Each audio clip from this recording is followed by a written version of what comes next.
5 years. But the one before that took 10 years. So this felt like an express train. I sometimes have a question. What made you think you'd want to come to this screening? Because now we're in the process of trying to figure out who's going to see it, how we're going to see it, and we love for it to be shown in theaters. But theaters are a tough sell these days. What made you? What? I read about it this morning in the New York Times, and it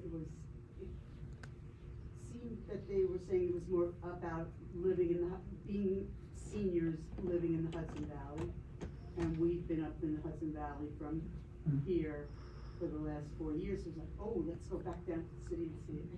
And I just had a sense that it seemed like people were just waiting in the film. I didn't get a sense of their liveliness and their activities, and we're so active up there. I did love the part where we garden, because we were in the garden every day and renovating a house, but it felt like they were all just waiting. Waiting? Waiting, yeah, waiting. For the end? Maybe, just waiting for Godot, I don't know. It was just, there's so much to do up there. I thought we were going to see, what's the gentleman who was 91 skiing? That was like, oh wow, that's great. Not enough action in this film, I think. Well, it wasn't that I was expecting them to parachute, like planes, but there's so much to do up there. I thought we were going to, I wish you'd identified the areas a little more, other than Woodstock, and we're in another part of Columbia County, in the Hudson Valley. You know, so well, I didn't want to locate it too geographically because I wanted it to speak to people everywhere. So it really, I did not set out to make a portrait of that area, except for the fact that, you know, obviously it's an area that I feel close to and I feel some affection for. How many of the rest of you came because you saw it in the New York Times? Saw the New York Times review? Okay, interesting. All right. We're always doing a little marketing research. I have one question about just, I mean, there's a tremendous privilege, like a good, in a good sense of the word, to be able to have all these easy ways to record things in our time. And I'm sorry, all these what? Like the easy ways to record our lives in our time, right? All of us have things to record things.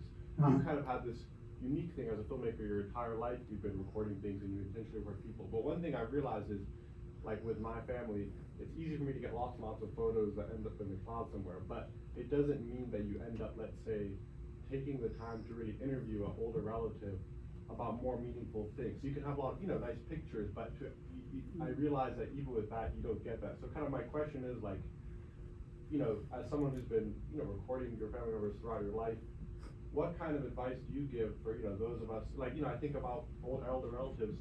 It feels a little awkward to go up and say, hey, I know you're going to die a lot sooner than me. Could I put on a record and talk about your life so I can have it as a little memento when you're gone? You don't have to phrase it that way. So how do you go about that? Like, for people who, now that we have these technologies to do it so easily, to kind of approach our family members and try to learn from that, learn from them and maybe capture these things that their perspectives without it just seeming like this kind of. Most people want to talk about their lives, I mean,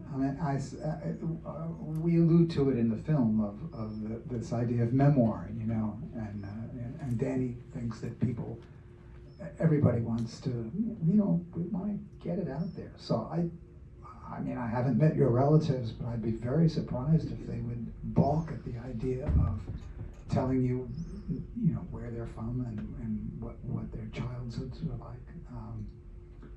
So please don't hesitate, but don't lead with, I know you're going to die. People love to be asked, number one, but number two, they probably know they're going to die. I mean, if they're older than you, it's logical. It's not a question or like a comment. I wish that you or somebody like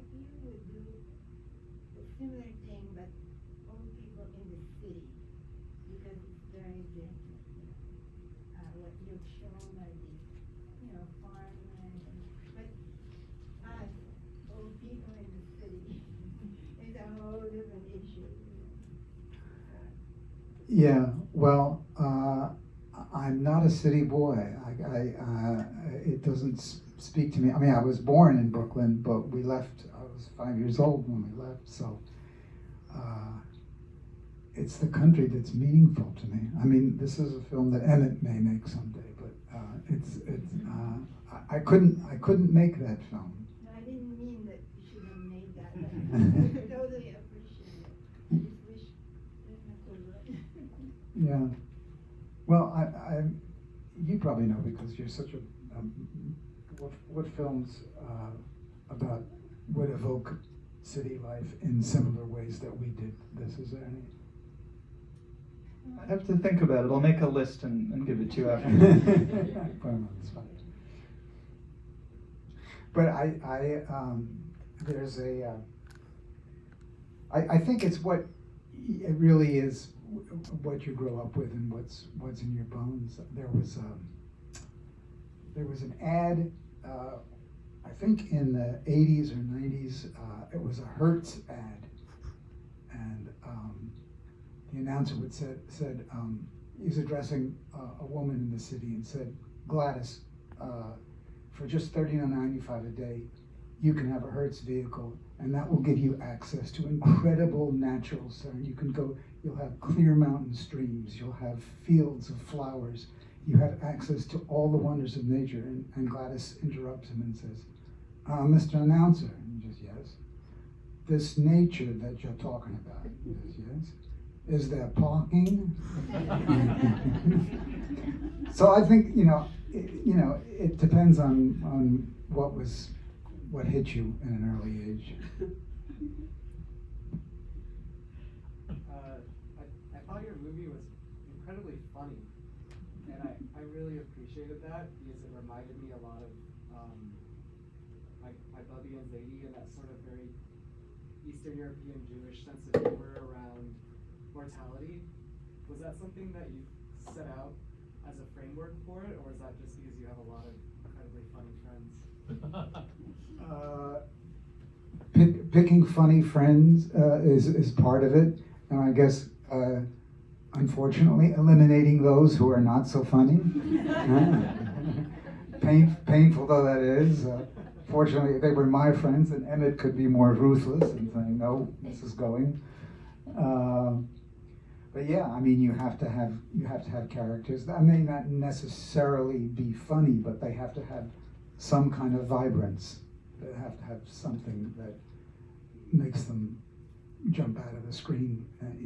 It could be in a quiet kind of way, but they have to have that something. I got her, she's here. Millie, that was great. Yes. Yeah, Terry. Yeah. Yeah. But also, you're very funny. And I think that the way, I mean, this is obviously so subjective, but the way that you work through these questions, the way that you write, the way that you ask questions is fundamentally funny. And I think you use humor to process big ideas constantly. So it's not so much a choice like, oh, this one's a downer, let's cut him out. But what would feel whole with what you're trying to do and how you're trying to communicate is to use humor. Yeah, but the thing is, I'm not funny in person. I'm not funny, but like I'm not spontaneously funny. I'm not a storyteller, so I have to